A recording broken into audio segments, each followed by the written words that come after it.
రూపాయలకి చేరిన ధర మార్కెట్లో రిటైల్గా రూ. 7.5 విక్రయం. ఉత్తరాదిన ఎగుమతులతో పెరిగిన డిమాండ్, ఊహించిన ధరలతో వ్యాపారుల ఉత్సాహం, కొత్త కంపెనీల రాకతో పెరిగిన బ్రాయిలర్ కోళ్ల పెంపకం.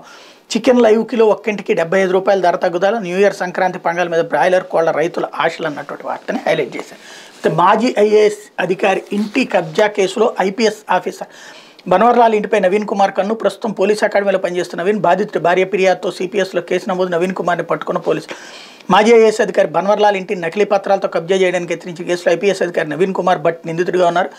బన్వర్లాల్ భార్య మణిలాల్ ఫిర్యాదుతో హైదరాబాద్ సెంట్రల్ క్రైమ్ స్టేషన్ అధికారులు నమోదు చేసిన కేసులో ప్రాథమిక నవీన్ కుమార్తో పాటు ఆయన సోదరుడు సాంబశివరావు పేర్లు మాత్రమే. దర్యాప్తు నేపథ్యంలో సాంబశివరావు భార్య రూపాడింపుల పేరు వెలుగులోకి వచ్చింది.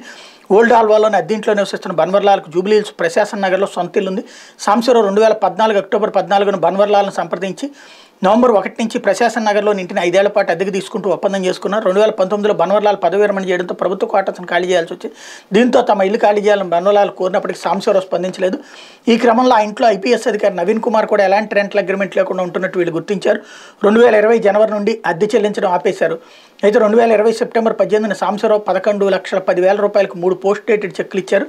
ఈ చెక్కులకు బన్వర్లాల్ డిపాజిట్ చేయగా అకౌంట్లో నగదు లేని కారణంగా బౌన్స్ అయ్యాయి. దీంతో బన్వర్లాల్ కోర్టులో ఎన్ఐ యాక్ట్ కింద కేసు దాఖలు చేశారు. అయితే 2020 నవంబర్ 12 బన్వర్లాల్కి లీగల్ నోటీస్ పంపించిన సాంబశివరావు అందులో తప్పుడు ఆరోపణలు చేయడంతో పాటు తమకు 49.3 లక్షలు చెల్లించాలని డిమాండ్ చేసి దీనిపైన బన్వర్లాల్ సివిల్ కేసు ఫైల్ చేశారు.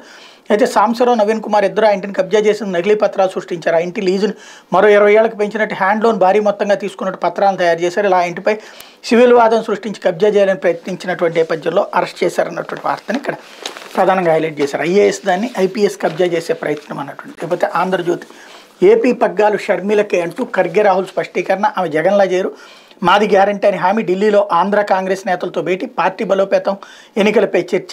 జగన్పై రాష్ట్రంలో తీవ్ర వ్యతిరేకత. మోడీ 10 ఏళ్ల హయాంలో రాష్ట్రానికి అన్యాయం, హోదా సాధనకు ఉద్యమించాలి. స్టీల్ ప్లాంట్ ప్రైవేటీకరణ పైన 15% ఓట్లు సాధించాలి. రాహుల్ కొడుకా కూతుర వైఎస్ విజయలక్ష్మి దారేటు అంటూ ఓవరాల్గా షర్మిల కాంగ్రెస్ పార్టీ ఆంధ్రాకి ఇన్ఛార్జి కాబోతోంది అన్నటువంటి విషయాన్ని హైలైట్ చేసుకొచ్చారు. లేకపోతే ఇలాగైతే మా దారి మాదే అంటూ